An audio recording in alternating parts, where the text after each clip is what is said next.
Hello and welcome to the last and final episode of Smart Money this calendar year. The last 1 year for the markets was phenomenal, so to speak, because the Nifty, while most global markets saw a fall of about 10 and 20%, the Nifty actually gained about 5-odd%. So in the global context, ours was the cleanest shirt in an otherwise dirty laundry basket. But how is 2023 going to shape up, and what should you do to protect your portfolio? What are the themes to look at? Gurmeet Chadha, Managing Director, Managing Partner and CIO of Complete Circle Consultants, is our guest on the show. And Gurmeet is going to help us with a couple of themes that you can look at to build your portfolio in 2023. Gurmeet, thanks so much for being a part of the show. Wish you a very happy new year in advance, and greetings of the season to you. Tell us a little bit about what 2023 can look like, and from an investor standpoint, what should one do? Thanks, Sonia. It's always a pleasure. I think it's been a good year, considering, as you rightly mentioned, what 2022 has been globally. Global markets correcting, oil prices high, war, re-emergence now of COVID cases. So anything that could go wrong has gone wrong. I think you got to be more balanced in probably the first half of 2023, because I think we're still not done away with all the rate hikes. I think probably the peak would probably be reached in February, March, in our sense. And that's till that time, I think you should be a little cautious in terms of deploying incremental liquidity, be more staggered. As I said earlier, the cost of not doing anything today is 7.5% in a government bond. So have a more balanced approach. And I think second half of the year, I think, is where I believe the inflation numbers will start coming down. There are pockets where earnings growth would be pretty, reasonable. In fact, in some cases, 20% plus. And I think those are the spots, probably we'll discuss as we move ahead in the show. Okay, so without wasting any time, there are 4 or 5 themes that Gurmeet is going to talk about. So let's get straight to it. Gurmeet, tell us, what's the first theme on your list? Yeah, so, I've always been accused of being favorable to banks because I'm an ex-banker, but I think this cycle is favorable despite a good 2022. I always discuss all-time favorites. So let's start with something which I've seen some turnaround this year, is IDFC First Bank. So the efforts they've been putting over the last few years since the merger is finally now getting reflected in the price. So if you see, the retail book is now more than 2/3. Their CASA ratio when the merger happened was hardly 7%. It's now upwards of 50%. The infra book and the corporate book, which was 2022 3%, is now sub 5%. And the high cost borrowings, which were legacy borrowings, is being continuously replaced by CASA and retail term deposits. So last quarter alone, if you see, they replaced almost 2,000 crores of high cost borrowings. So I think they have a smart strategy in place in terms of getting a nice liability side franchise. Great digital stack abilities, which I think will scale up. And if you see, they have also a very nice mix of retail loans. So if you see last quarter, 40% growth in mortgage, working very well on the credit card side, rural finance they're focusing on. So it's a very good retail mix. And I think at just 1 lakh crore retail loan book, I think there is scope to probably grow. So this is one bank probably you will gradually see return on assets improve to 1.5-2%. They just have to be mindful of a couple of large corporate accounts, which I think would potentially create stress. But I think there is further re-rating due, I think, for IDFC First. Okay, so that's the first theme and the first stock that we're looking at for 2023, IDFC First Bank. But you want to, sort of balance that out with something a bit more stable in the banking space, considering that you're a bit more conservative in nature. Yeah, so I've been an investor and ex-employee of HDFC Bank for more than a decade. I think it's long overdue for some performance. I think the merger overhang should go. If you see the management commentary, they are actually running 2-3 months ahead of the merger deadline. I think it should happen probably in Q2, early Q2. And I think I've never seen HDFC Bank at 2.4, 2.5 book value. I think if you see last 20 years, it's called a 20% bank. They've grown profit 20% in 18 out of 20 years. They've never gone below 2% GNPA in last 20 years. Gold standard underwriting standards. If you see consistently, they've been growing. In fact, they've been now focusing on corporate and the commercial banking book in addition to, the retail book. And at 15 lakh crores to grow 20% with this credit underwriting, I think speaks volumes about the ability. So I think this technical overhang should go. And I think bank can probably regain some of the old multiples it used to enjoy. So that's one bank I think which is still reasonable, and I think there's a lot of synergies which will happen once the merger goes through. And there is some embedded value in subsidiaries also, which I think could add. In fact, my sense is when the merger goes through, there could be some near-term upside also in the bank. Okay, so that's two stocks in the financial theme that you like, which is IDFC First Bank and HDFC Bank. Let's move on now, Gurmeet. What is theme number 2? So I think this manufacturing push, Sonia, we've been discussing throughout the year, in fact, more than a year now, across industrials, across defense, across textiles, electronics. I think this will do well. I think the manufacturing landscape is changing. There is government policy push, there is PLI support, there is China Plus One. So everything is coming together. One thing which I like is actually a proxy play to manufacturing is industrial gases. So Linde India, after the integration with Praxair, will have 50% exposure to market share to industrial gases. Industrial gases are largely your nitrogen, oxygen, hydrogen, argon, etc., right? Which has end uses in metals, petrochemicals, glasses, textiles, everything. There are wide range of end uses. They are also into specialty gases, which are high purity ones like helium, etc., neon, and then they are into medical gases as well. And as manufacturing picks up, as we see, its contribution going up, India gaining share. I think this is one good way of playing it. Great return ratios, good governance track record, slightly on the expensive side still, despite 20-25% correction from 4,000 plus levels. So maybe a staggered approach here would probably be better. Maybe a one-quarter approach in terms of accumulating this. Okay, so that's on Linde India. Interesting, a shift from your usual stock ideas. Anything else that you like within this space? I think the old one for which, I've been talking about you of this stock for a couple of years now. It's been almost a 4 or 5 bagger for us in the last 2 years. Is this defense play and solar industries? I think it's made an all-time high today. I was watching just before the show started. I think what I'm happy is despite this growth, we are projecting about 45% EPS growth for next 2-3 years. So industrial explosives continue to grow at 15-20% volume growth is what management is indicating. The defense in the overall revenue mix has a possibility to touch 20%. They have 30% kind of a market share in explosives, 70% in exports. And they are into fast moving and consumable defense goods where which has a very good impact on working capital and return ratios. They also have the exclusive technology transfers for Pinaka rocket and BrahMos propellant and couple of drone technologies. And there is a startup ecosystem they are playing through Skyroot and some of the others. So looks still good slope despite the up move there, Sonia. The only problem with solar industries, as you said so yourself, it's been a 4-bagger, right? So one would think, am I getting in too late into the upcycle? What's your view there? I mean, do you think there are better opportunities in this sector, or do you think one should just stick with the winners? No, there are a couple of more opportunities. I agree with you. As I said, if you can justify, as I said, a 50% EPS growth, I think the current valuation multiple can sustain. But if there is any disappointment, then of course there could be near term. But as I said, the defense part of the portfolio can actually surprise on the upside. It's currently just about 400-500 crores, and the potential is to probably do 1,000-1,500 crores, and that can have significant operating leverage. And their overseas businesses also now are getting streamlined, and they're getting into new geographies. And my sense is we probably see industrial revolution too, with the kind of supply bottlenecks and China Plus One playing out.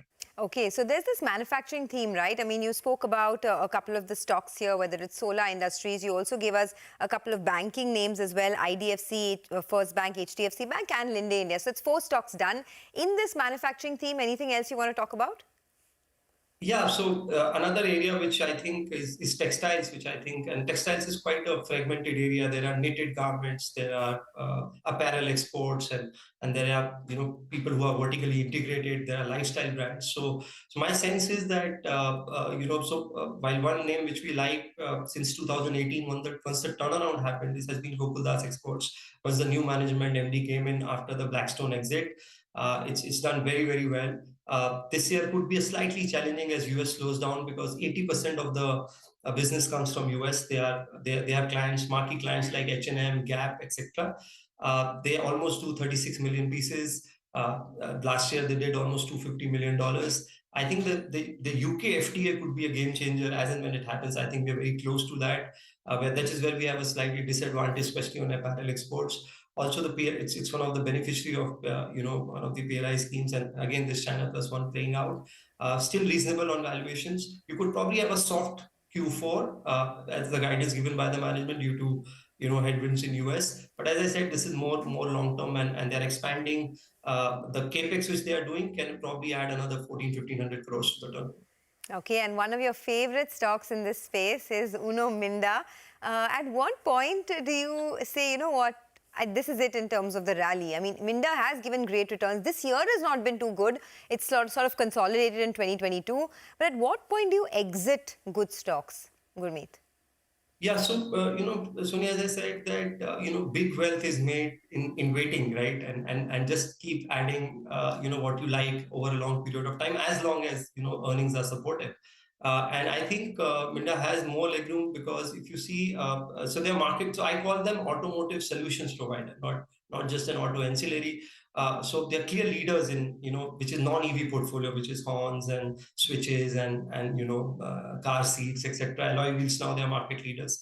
Second, they are second largest in airbags, air filters, etc. Which airbags will become compulsory next year. And then they have this EV portfolio, which they are much ahead. So on smart plugs, on sensors, on battery management solutions, they're much ahead of the competition. And my sense is the hit value can actually become 3 to 4 times. So probably a good time to exit could be 2025 in my view, considering that we have seen significant consolidation. And I think I've not seen any company, they have 72 manufacturing facilities, some 17 JVs. I think the way they've been innovating and adding more content per car is quite amazing. Smart Money on CNBC TV18. It's the last and final Smart Money of the year. Thank you for sticking around this entire year, and hope you have a great 2023 filled with health, wealth, happiness and everything in between. Gurmeet Chadha of Complete Circle Consultants has been speaking to us to fulfill one of those wishes, which is wealth, and how to create that. So before the break, of course, we spoke about a lot of stocks, and let me just revisit them for you. IDFC First Bank, HDFC Bank, Linde India, Solar Industries, Gokaldas Exports and Minda. But let's move forward now. Gurmeet, what is theme number 3? There's been a little out of favor theme. It was a darling in 2021. I call this digital, and and not just IT. And within digital, I like ERD because I think that's something which is transformational. So it's a tale of two different. So one of the picks has done very well, and one of the pick has actually, after doing well, corrected 40-50%. So let's start with one which has corrected, which is Tata Lxc. So if you see our ERD, which is engineering, research and design, if you see NASSCOM predictions, India's share is likely to become about $65 billion. That's almost like 2x of what it was in 2020. While a lot of people think that ERD is more discretionary, I personally think that anything which is more transformative can be deferred, can't be discretionary. So there was so last quarter is when I think the stock started correcting, because after 7 quarters of 7% CC growth, the growth came down sub 5%, and the margin first time came down below 30%. And there was some slowdown in media and transportation, which is related more to OTT and others. And even the core segment, which is embedded product design, which is to autos and etc., saw some aberration at 3-4% CC growth. But I honestly think that this story is more structural and more long term.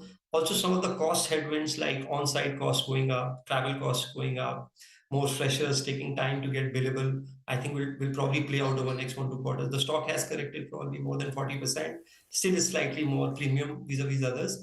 That's something, if you want to hold something for, let's say, 4, 5, 6 years, I think this is a great story to play. The second one within this space is Kpit Technology, which has actually done very well.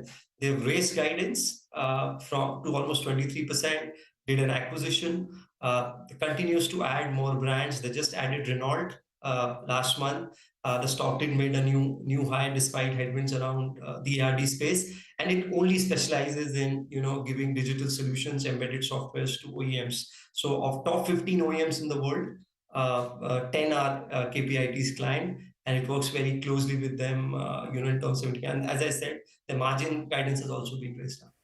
But, with these IT stocks, right, Tata Lxc, Kpit Technology, the only problem is, these stocks have corrected quite a bit and the overall mood in the IT space is a bit somber. I know that's the best time to buy when the market is fearful, I get that. But these are also well-discovered names, right? The stories are well-discovered. So do you think there's still a lot of alpha to be generated here? No, I think so.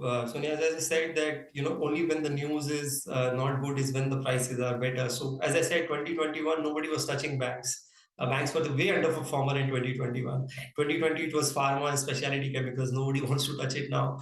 So you got to start getting into when news is bad and there is pessimism and then gradually build around it. That's the way you generate alpha.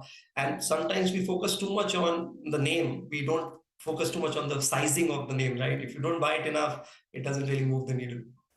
All right, and you like the largest one in this space as well, Infosys. So is that your buy on dips pick? Because Infosys has had a really rough ride this year, but you still have high conviction there? Actually, 40th year running. I mean, what a wealth creator it has been, right? I don't need to talk much. If you look at last quarter, just one figure I give you, the cloud revenue for Infosys crossed $1 billion, led by their Cobalt and cloud-led capabilities. So I think this lot of this cloud transformation demand is multi-year. We were a $1 billion industry in 1999. Today, we are upwards of $200 billion. Our IT services would be $500 billion by the time we end the decade. Returns 80% of the capital has, as I said, corrected a little bit. So this one probably could be the steady one in the portfolio, which can probably compound at maybe 15%. Okay, that's the IT space, and perhaps the time to buy is when times are tough, and that's the theme that Gurmeet is looking at. All right, let's move to the next theme, Gurmeet. What is it? So there's one,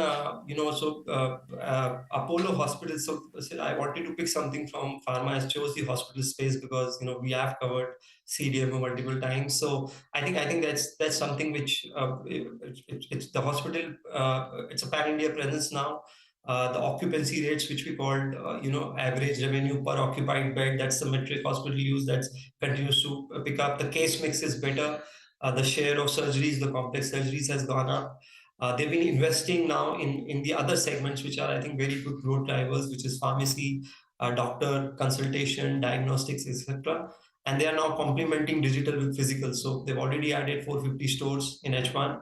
In Apollo Pharmacy, they want to add another maybe 350 more. So take it about 800.